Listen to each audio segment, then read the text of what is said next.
అమెరికాలోని సుప్రసిద్ధ Harvard medical స్కూల్కి చెందిన ఒక మాజీ కార్మికుడి షాకింగ్ దృష్టాంతం వెలుగులోకి వచ్చింది. 57 ఏళ్ల సెడ్రిక్ లాడ్జ్ అనే ఈ మాజీ కార్మికుడు తాను పనిచేసిన సదరు మెడికల్ స్కూల్ నుంచి శవాల తలలు, చర్మం, ఇతర శారీరక అవశేషాల్ని దొంగిలించి వాటిని బ్లాక్ మార్కెట్లో అమ్మేశాడు. ఈ అమ్మకాలకి సంబంధించి మరో నిందితురాలిగా ఉన్న సెడ్రిక్ లాడ్జ్ భార్య డెనిస్ లాడ్జ్ ఇప్పటికే తన నేరాన్ని అంగీకరించగా, తాజాగా సెడ్రిక్ కూడా తాను చేసిన తప్పును కోర్టు ముందు ఒప్పుకున్నాడు. ఇప్పుడు ఈ వార్త సంచలనం సృష్టిస్తోంది.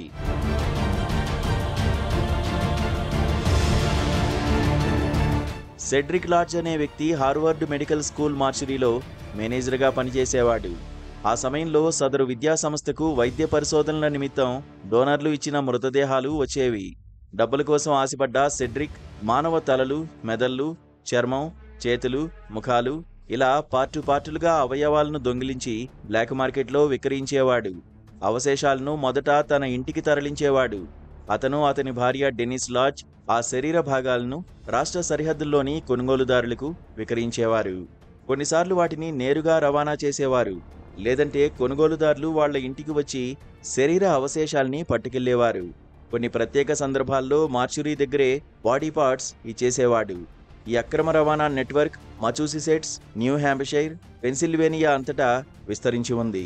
2018 మార్చి నుంచి 2020 కాలంలో సెడ్రిక్ లాడ్జ్ ఈ శవాల అవశేష అమ్మకాలు సాగించాడు.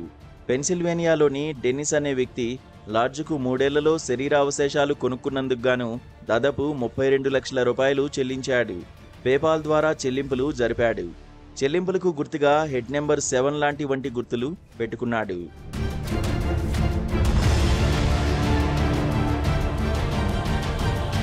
సెడ్రిక్ లాడ్జ్ ఫ్యామిలీపై ఆరోపణలు రావడంతో అతన్ని అరెస్ట్ చేసి కోర్టు ముందు ప్రవేశపెట్టారు.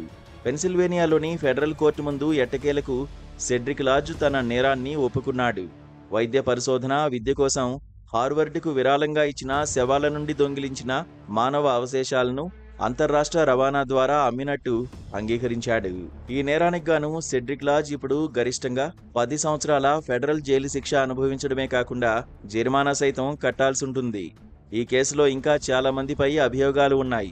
కొందరు నేరాన్ని ఇప్పటికే అంగీకరించారు. అయితే లాడ్జ్ నుండి అవశేషాలను కొనుగోలు చేసినట్లు ఆరోపిస్తున్న మరో నిందితురాలు కత్రినా మాక్లిన్ తనపై చేస్తున్న ఆరోపణలను ఖండించింది. ఆమెపై కేసు ఇంకా దర్యాప్తులో ఉంది. ఈ ఘటనతో ప్రఖ్యాత హార్వర్డ్ విద్యాసంస్థ దిగ్భ్రాంతికి గురైంది.